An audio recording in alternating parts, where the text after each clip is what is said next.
Clinic ಅಂತಂತ. ಅಂದರೆ ಯಾರಿಗೆ ಮಾತು ಮತ್ತು ಕಿವಿಯ ತೊಂದರೆ ಇರುತ್ತೋ ಅವರೆಲ್ಲರಿಗೂ ಕೂಡ ಟ್ರೀಟ್ಮೆಂಟ್ ಕೊಡುವಂಥದ್ದು. ಇದನ್ನು ಓಪನ್ ಮಾಡಿದ ಉದ್ದೇಶ ಏನಂದರೆ ಇಲ್ಲಿ ಯಾವ ಕ್ಲಿನಿಕ್ಕು ಈ ಥರದ್ದಿಲ್ಲ.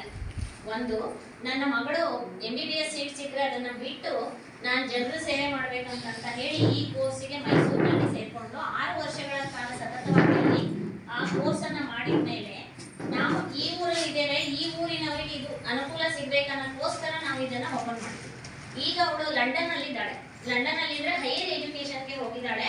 ಅಲ್ಲಿಂದನೇ ಇಲ್ಲಿ ಸಾಕಷ್ಟು ಅವಳು ಮಾಹಿತಿಯನ್ನು ಕೊಟ್ಟು, ಈ ಡಾಕ್ಟ್ರು ಇವರು ದೊಡ್ಡ ಡಾಕ್ಟ್ರೆ, ಇವರಿಗೆಲ್ಲ ಮಾಹಿತಿ ಕೊಟ್ಟು ನೋಡ್ಕೊಳ್ತಾ ಇದ್ದಾಳೆ.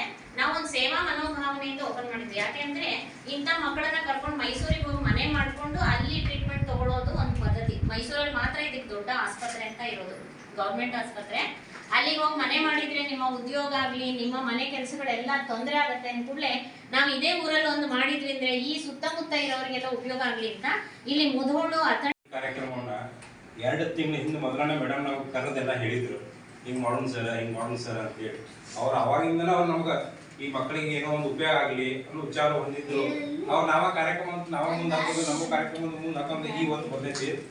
ಈ ಸಭೆಯ ಉದ್ದೇಶ ಏನಂದ್ರೆ ಎಲ್ಲಾ ಮಕ್ಕಳಿಗೆ ಸ್ಪಷ್ಟವಾಗಿ ಮಾತು ಬರಬೇಕು, ಎಲ್ಲರಿಗೂ ಕಿವಿ ಕೇಳಿಸುವಂತ ಸಾಧನಗಳನ್ನು ಕೊಡಬೇಕು, ಮತ್ತೆ ಯಾರಿಗೆ ಮಾತು ತೊದಲಿಕ್ಕೆ ಇರ್ತಾರ ಅವ್ರಿಗೆ ಹೆಂಗ್ ಸ್ಪೀಚ್ ಕಲಿಸ್ಬೇಕು ಅನ್ನೋದು ಹೇಳ್ಕೊಡ್ತಾರೆ. ಇದ ಕಾರ್ಯಕ್ರಮ ಭಾರಿ ಅತ್ಯಂತ ಮಹತ್ವಪೂರ್ಣ ಆಗೈತಿ.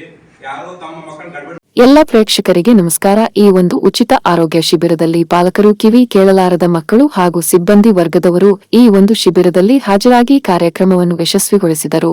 ಅದರ ಜೊತೆಗೆ ಈ ಒಂದು ಶಿಬಿರಕ್ಕೆ ಕ್ಷೇತ್ರ ಶಿಕ್ಷಣಾಧಿಕಾರಿಗಳಾದ ಜಿಬಿ ಬಳಗಾರ ಸರ್ ಅವರು ಬಹಳಷ್ಟು ಸಹಕಾರ ನೀಡಿ ಈ ಒಂದು ಶಿಬಿರಕ್ಕೆ ಸಹಕರಿಸಿದರು.